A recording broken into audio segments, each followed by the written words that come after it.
Hello students, welcome to Pariksha coach wings to your dreams. तो दोस्तों, जैसा कि आपको पता है कि आरआरबी एनटीपीसी फेज 1 के एग्जाम चल रहे हैं और फेज 2 के एग्जाम आपके 16 जनवरी से स्टार्ट होने वाले हैं।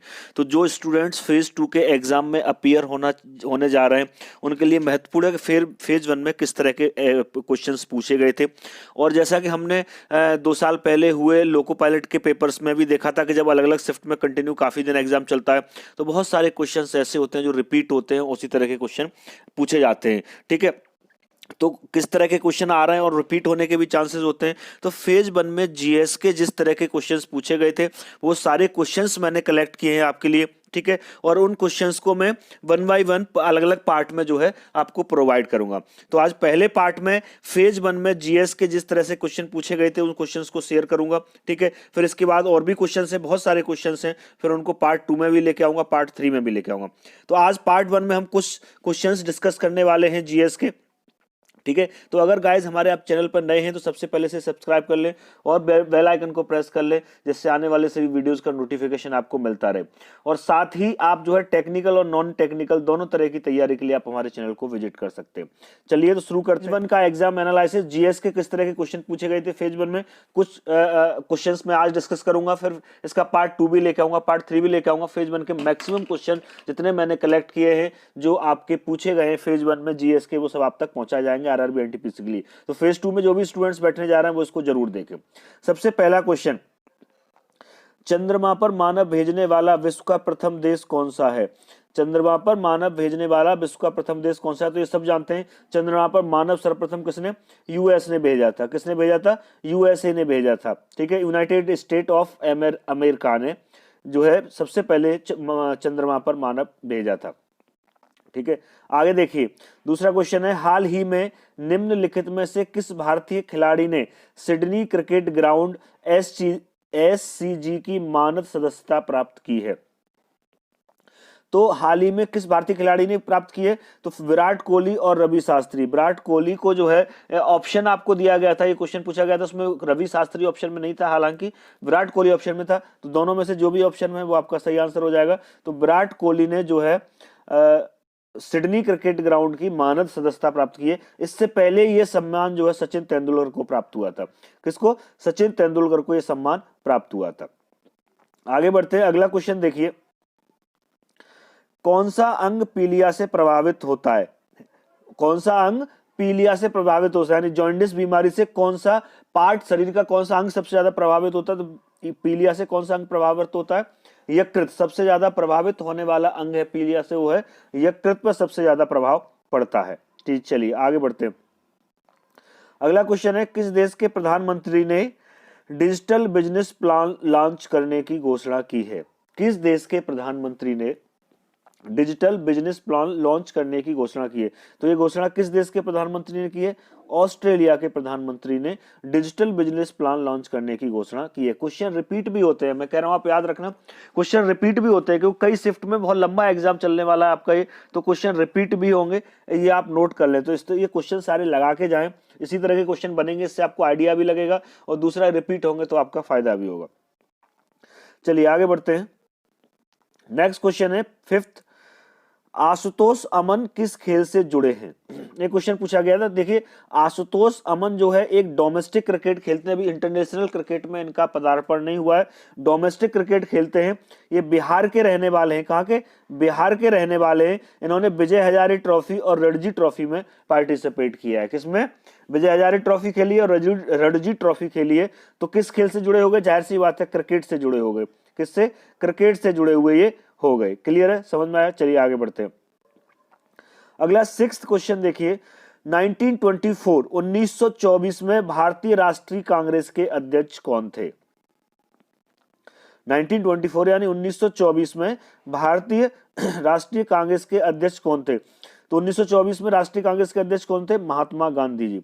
तो 1924 में भारतीय राष्ट्रीय कांग्रेस के अध्यक्ष कौन थे? महात्मा गांधी। चलिए आगे बढ़ते हैं। अगला क्वेश्चन देखिए, सातवां क्वेश्चन, सेवेंथ क्वेश्चन, दक्षिण पूर्व रेलवे का मुख्यालय कहां पर स्थित है? दक्षिण पूर्व रेलवे का मुख्यालय कहां पर स्थित है? तो दक्षिण पूर्व रेलवे का जो मुख्यालय है वो कोलकाता में स्थित है। कहां पर स्थित है? कोलकाता में स्थित है। चलिए आगे बढ़ते हैं। अगला क्वेश्चन देखिए 8वां, किस वर्ष भारत के महान विद्वान स्वामी विवेकानंद का जन्म हुआ था? किस वर्ष भारत के महान विद्वान स्वामी विवेकानंद का जन्म हुआ था? स्वामी विवेकानंद का जन्म कब हुआ था? सीधा सीधा आपसे पूछा गया है। तो स्वामी विवेकानंद का जन्म 12 जनवरी 1863 ईस्वी को पश्चिम बंगाल के कोलकाता में हुआ था। कहां पर? पश्चिम बंगाल के कोलकाता में हुआ था। कब हुआ था? 12 जनवरी 1863 ईस्वी को। 12 जनवरी 1863 ईस्वी को। अगला क्वेश्चन देखते हैं, किस अधिवेशन में भारतीय राष्ट्रीय कांग्रेस दो गुटों में विभाजित हो गई थी? यानी आपस में मतभेद होने के कारण दो अलग अलग गुट बने गए थे। तो ये जो दो अलग अलग गुट बने थे भारतीय राष्ट्रीय कांग्रेस के, तो वो किस अधिवेशन के बाद बने थे? किस अधिवेशन में ये फूट उनमें पड़ी थी?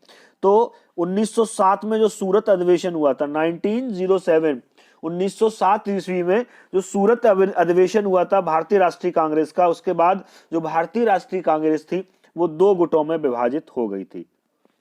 ठीक है, अगला क्वेश्चन देखिए 10वां क्वेश्चन है आपका, भारत का सबसे बड़ा रेलवे प्लेटफॉर्म कहां है? तो बहुत आसान क्वेश्चन है, आई थिंक सबको पता होगा कि भारत का जो सबसे बड़ा रेलवे प्लेटफॉर्म है वो कहां है? गोरखपुर में स्थित है। कहां है? गोरखपुर में स्थित है। चलिए आगे बढ़ते हैं। अगला क्वेश्चन है, राष्ट्रीय युवा दिवस कब मनाया जाता है? राष्ट्रीय युवा दिवस कब मनाया जाता है? तो राष्ट्रीय युवा दिवस 12 जनवरी को मनाया जाता है। कब? 12 जनवरी को मनाया जाता है। स्वामी विवेकानंद के जन्मदिन पर, उन्हीं के जन्मदिन के उपलक्ष्य में 12 जनवरी को क्या है? राष्ट्रीय युवा दिवस मनाया जाता है। आगे बढ़ते हैं। अगला 12वां क्वेश्चन देखिए, लाल रक्त कणिकाओं का जीवन काल कितना होता है? लाल रक्त कणिकाओं का जीवन काल कितना होता है? तो लाल रक्त कणिकाओं का जीवन काल लगभग 120 दिन होता है। कितना? 120 दिन होता है। क्लियर है? चलिए आगे बढ़ते हैं। अगला 13वां क्वेश्चन देखिए, यूएनडीपी का मुख्यालय पूछा है, तो सबको पता है यूएनडीपी का मुख्यालय कहां पर है? न्यूयॉर्क में है। यूएनडीपी का मुख्यालय कहां पर है? न्यूयॉर्क में। चलिए आगे बढ़ते हैं। अगला क्वेश्चन देखिए 14वां क्वेश्चन है, फिल्म फेयर पुरस्कार 2020 लीडिंग रोल महिला में सर्वश्रेष्ठ अभिनेत्री का पुरस्कार किसे मिला है? Filmfare awards 2020 leading role female का पुरस्कार जो है वो किसे मिला है? तो लीडिंग रोल फीमेल का जो पुरस्कार है वो आलिया भट्ट को गली बॉय पिक्चर के लिए मिला है। किसके लिए? गली बॉय पिक्चर के लिए आलिया भट्ट को सर्वश्रेष्ठ अभिनेत्री का फिल्म फेयर पुरस्कार दिया गया है। फिल्म फेयर पुरस्कार से आपका एक क्वेश्चन जरूर आएगा। इससे अक्सर अब तक की जो शिफ्ट में देखा गया है कि अक्सर जो है इसमें से एक आध क्वेश्चन कई बार रिपीट हुए पूछे जा रहे हैं। तो फिल्म फेयर पुरस्कार 2020 जो हुए थे, 65वें फिल्म फेयर पुरस्कार थे ये, और उनके ऊपर एक पूरा वीडियो बनाकर मैंने आपको प्रोवाइड किया है, वो आप जो है वहां से जाके प्लेलिस्ट में जाके देख सकते हैं। ठीक है, नहीं तो मैं इसमें आपको जो है लिंक भी दे दूंगा। चलिए आगे बढ़ते हैं। अगला क्वेश्चन देखिए, 1857 की क्रांति किस तारीख से शुरू हुई थी? 1857 में जो क्रांति हुई थी, तो पहला जो इसका स्लॉट था, पहली क्रांति किस दिन शुरू हुई थी? डेट आपसे पूछी गई है। तो 1857 की क्रांति जो है 10 मई 1857 से शुरू हुई थी। कब से? 10 मई 1857 से शुरू हुई थी। चलिए आगे बढ़ते हैं। अगला क्वेश्चन देखते हैं। नेक्स्ट क्वेश्चन है, सरदार सरोवर बांध किस नदी पर स्थित है? तो आसान सा क्वेश्चन है और इस तरह का क्वेश्चन आपको एक देखने के लिए मिलेगा। ठीक है, तो सरदार सरोवर बांध किस पर है? नर्मदा नदी पर स्थित है। किस पर है? नर्मदा नदी पर स्थित है। चलिए अगला क्वेश्चन देखते हैं। 17वां क्वेश्चन देखिए, किसान दिवस कब मनाया जाता है? तो किसान दिवस कब मनाया जाता है? 23 दिसंबर को किसान दिवस आपका मनाया जाता है। कब मनाया जाता है? 23 दिसंबर को किसान दिवस मनाया जाता है। नेक्स्ट क्वेश्चन है, वेनेजुएला के नए राष्ट्रपति के रूप में किसे शपथ दिलाई गई है? वेनेजुएला, आप सीधे सीधे ये कह सकते हैं कि वेनेजुएला के नए राष्ट्रपति कौन है? तो वेनेजुएला के जो नए राष्ट्रपति के रूप में शपथ लिए वो किसने लिए?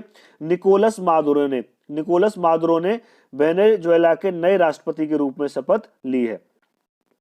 चलिए आगे बढ़ते हैं। 19वां क्वेश्चन अगला देखिए, 10वें सिख गुरु गोविंद सिंह का जन्म किस वर्ष हुआ था? 10वें सिख गुरु गोविंद सिंह का जन्म किस वर्ष हुआ था? तो गुरु गोविंद सिंह का जो जन्म है वो 1666 में, कितने में? 1666 में जो है गुरु गोविंद सिंह का जन्म हुआ था। और गुरु गोविंद सिंह कौन थे? गुरु तेग बहादुर के बेटे थे। कौन थे? गुरु तेग बहादुर के बेटे थे। चलिए अगला क्वेश्चन देखते हैं। निम्नलिखित में से कौन सही ढंग से मेल नहीं खाता है? चार आपको जो है मैचिंग दी हुई है, इनमें से कौन सा गलत है ये आपको बताना है।